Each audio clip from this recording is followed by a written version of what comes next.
সংবাদে আপনাদের সবাইকে স্বাগত জানাচ্ছি। আমি ফিরোজ তুহা। শুরুতেই বিআরবি কেবলস সংবাদ শিরোনাম।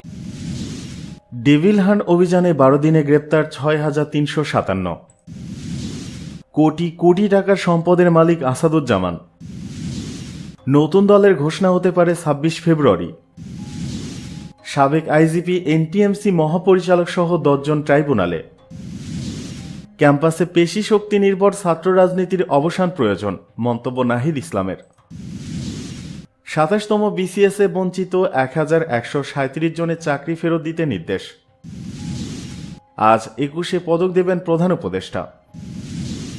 ডেভিল হান্ট অভিযানে 12 দিনে গ্রেপ্তার 6,357।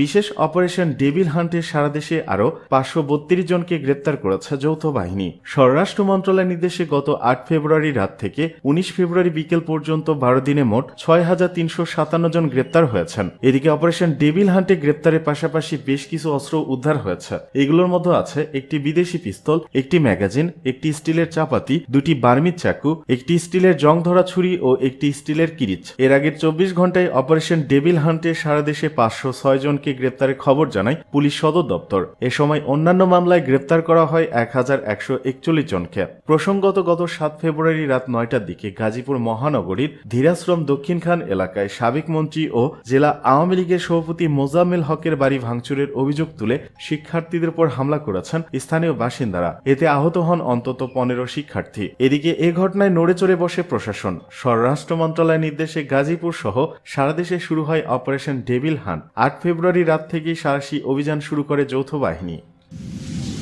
কোটি কোটি টাকার সম্পদের মালিক আসাদুজ্জামান।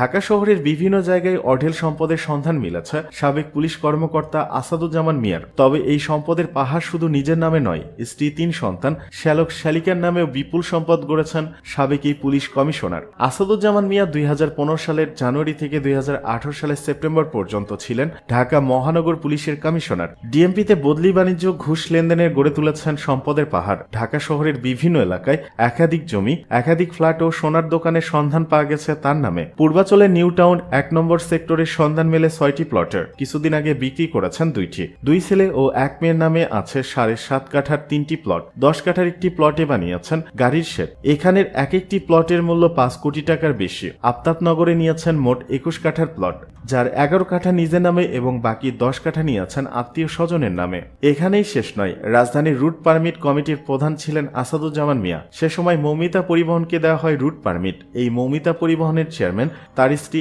আফরোজা জামান এবং ভাইস চেয়ারম্যান শ্যালক হারিসুর রহমান সোহেল। তার এসব সম্পত্তির মালিকানা ও বৈধতা সম্পর্কে জানতে চাওয়া হলে আসাদুজ্জামান বলেন, এই প্রত্যেকটি সম্পত্তি আমার। এগুলোর যথাযথ হিসাব সরকারকে দেওয়া হয়। তবে তার বক্তব্যের সাথে মিল খুঁজে পাওয়া যায়নি আয়কর বিবরণীর।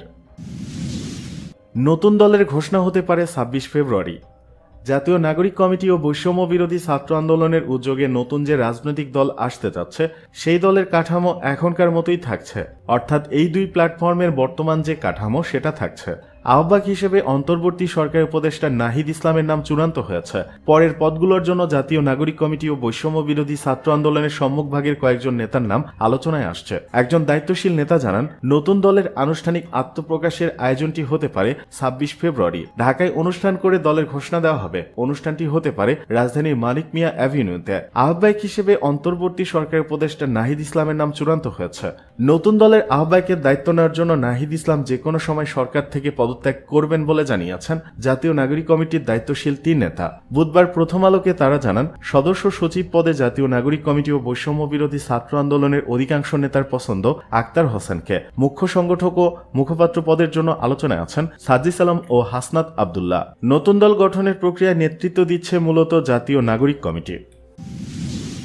এদিকে সাবেক আইজিপি এনটিএমসি মহাপরিচালক সহ 10 জন ট্রাইব্যুনালে। বৈষম্য বিরোধী ছাত্র জনতার আন্দোলন নির্মূলে জুলাই আগস্টে গণহত্যা ও মানবতা বিরোধী অপরাধের অভিযোগে সাবেক পুলিশ প্রধান এবং এনটিএমসির সাবেক মহাপরিচালক সহ 10 জন কর্মকর্তাকে আন্তর্জাতিক অপরাধ ট্রাইব্যুনালে হাজির করা হয়েছে।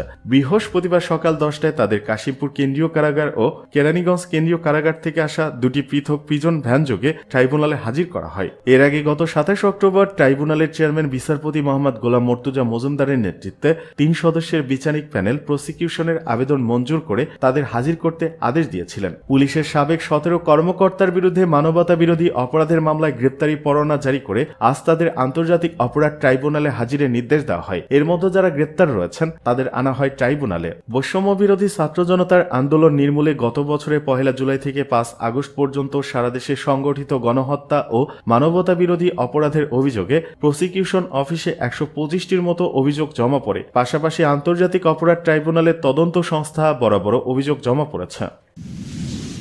ক্যাম্পাসে পেশি শক্তি নির্ভর ছাত্র রাজনীতির অবসান প্রয়োজন, মন্তব্য নাহিদ ইসলামের। বিশ্ববিদ্যালয়ে পেশি শক্তি নির্ভর ছাত্র রাজনীতির অবসান হওয়া প্রয়োজন বলে মন্তব্য করেছেন তথ্য ও সম্প্রচার মন্ত্রণালয়ের উপদেষ্টা মোহাম্মদ নাহিদ ইসলাম। বুধবার রাজধানীর সার্কিট হাউস রোডে প্রেস ইনস্টিটিউট চত্বরে তথ্য ও সম্প্রচার মন্ত্রণালয় আয়োজিত তারুণ্যের উৎসবের সমাপন ও পুরস্কার বিতরণ অনুষ্ঠানে প্রধান অতিথির বক্তব্যে তিনি কথা বলেন। তথ্য উপদেষ্টা বলেন, ছাত্রদের দেশের কল্যাণে ইতিবাচক রাজনীতি করতে হবে এবং দেশকে নেতৃত্ব দেওয়ার জন্য নিজেদের গড়ে তুলতে হবে। জুলাই গণ অভ্যুত্থানের মাধ্যমে যে তরুণ প্রজন্ম তৈরি হয়েছে, আগামী অন্তত 2 দশক তারা বাংলাদেশকে প্রভাবিত করবে। আগামী বাংলাদেশ কোন দিকে যাবে তা অনেকটাই তরুণদের উপর নির্ভর করবে। যে সরকার কিংবা রাজনৈতিক দল তরুণদের আকাঙ্ক্ষা ধারণ করবে তারাই সফলতা পাবে। নাহিদ ইসলাম বলেন, অন্তর্বর্তী সরকার তরুণদের নানামুখী কর্মকাণ্ডে যুক্ত করার জন্য কাজ করে যাচ্ছে। তাদেরও স্বতঃস্ফূর্তভাবে বিভিন্ন সৃজনশীল কর্মকাণ্ডে অংশ নিতে হবে। তিনি বলেন, 2014 ও 2018 সালে জাতীয় সংসদ নির্বাচনে যারা জনগণের ভোটাধিকার হরণ করেছেন এবং জনগণের বিপক্ষে কাজ করেছেন তাদের বিরুদ্ধে শিগগিরই ব্যবস্থা নেওয়া হবে। এছাড়া জুলাই গণহত্যার সঙ্গে জড়িতদের দ্রুত সময়ের মধ্যে বিচারের আওতায় আনা হবে। উপদেষ্টা বলেন, মানুষ পরিবর্তন চায়, আগের রাজনৈতিক অবস্থা থেকে বেরিয়ে আসতে চায়। এই কারণেই সংস্কার কার্যক্রম চলছে। অভ্যুত্থানের পর নানা আকাঙ্ক্ষার জন্ম হয়েছে, আর সেই আকাঙ্ক্ষা পূরণ করতেই সংস্কার এগিয়ে নেওয়া হচ্ছে। শিক্ষা প্রতিষ্ঠান ক্যাম্পাসগুলোতে পেশি শক্তির আধিপত্য দূর করে শিক্ষার্থীদের কল্যাণকর রাজনীতির সুযোগ সৃষ্টি করতে হবে, কারণ তারাই আগামী নেতৃত্ব দেবে। তিনি আরো বলেন, গত 15 থেকে 16 বছরে নানা অত্যাচারের শিকার হয়েছে জনগণ। এখনো সমাজে ফ্যাসিবাদের দোসর ও তাদের চিন্তাধারার মানুষ রয়ে গেছে। তাদের বিরুদ্ধে লড়াই অব্যাহত রয়েছে। শেখ হাসিনা সহ জুলাই আগস্টের হত্যাকাণ্ডে জড়িতদের বিচারের আওতায় আনতে ট্রাইব্যুনাল গঠন করা হবে। বিচার হলে মানুষ স্বস্তি পাবে। এদিকে 27তম বিসিএসে বঞ্চিত 1137 জনের চাকরি ফেরত দিতে নির্দেশ। প্রায় 17 বছর আগে 27তম বিসিএস এ নিয়োগ বঞ্চিত 1137 জনের চাকরি ফেরত দেওয়ার নির্দেশ দিয়েছেন আপিল বিভাগ। বৃহস্পতিবার এ বিষয়ে আপিল শুনানি শেষে প্রধান বিচারপতি ডক্টর সৈয়দ রেফাত আহমেদের নেতৃত্বে গঠিত 5 বিচারপতির আপিল বেঞ্চ এই রায় দেন। আদালতে আবেদনকারীদের পক্ষে শুনানি করেন জ্যেষ্ঠ আইনজীবী ব্যারিস্টার সালাউদ্দিন দোলন ও অ্যাডভোকেট মোহাম্মদ শিশির মনির। রাষ্ট্রপক্ষে শুনানি করেন অতিরিক্ত অ্যাটর্নি জেনারেল ব্যারিস্টার অনিক আর হক। আইনজীবীরা বলেন, দীর্ঘ আইনি লড়াইয়ের পর আপিল মঞ্জুর করে হাইকোর্টের রায় বহাল রেখে সর্বোচ্চ আদালত। রায় অনুযায়ী 27তম বিসিএস এ নিয়োগ বঞ্চিত 1137 জনকে 90 দিনের মতো নিয়োগ দিতে হবে। এর আগে গতকাল বুধবার 27তম বিসিএস এ নিয়োগ বঞ্চিত 1137 জনের চাকরি ফেরত চেয়ে আপিল শুনানি শেষ হয়। এ বিষয়ে রায়ের জন্য আজকের দিন ধার্য করা হয়। এদিকে আজ 21-এ পদক দিবেন প্রধান উপদেষ্টা। বিভিন্ন ক্ষেত্রে গুরুত্বপূর্ণ অবদানের স্বীকৃতি স্বরূপ দেশের 18 বিশিষ্ট ব্যক্তি ও দলকে 21-এ পদক দেওয়ার সিদ্ধান্ত গ্রহণ করে সরকার। আজ বৃহস্পতিবার 21-এ পদক প্রদান করবেন প্রধান উপদেষ্টা অধ্যাপক ডক্টর মোহাম্মদ ইউনুস। সকাল 11টায় রাজধানীর ওসমানী স্মৃতি মিলনায়তনে এই পদক তুলে দেওয়া হবে। পদক প্রদান অনুষ্ঠানটি বাংলাদেশ টেলিভিশনে সরাসরি সম্প্রচারিত হবে। বুধবার প্রধান উপদেষ্টার সিনিয়র সহকারী প্রেস সচিব ফয়েজ আহমেদ এ তথ্য জানান।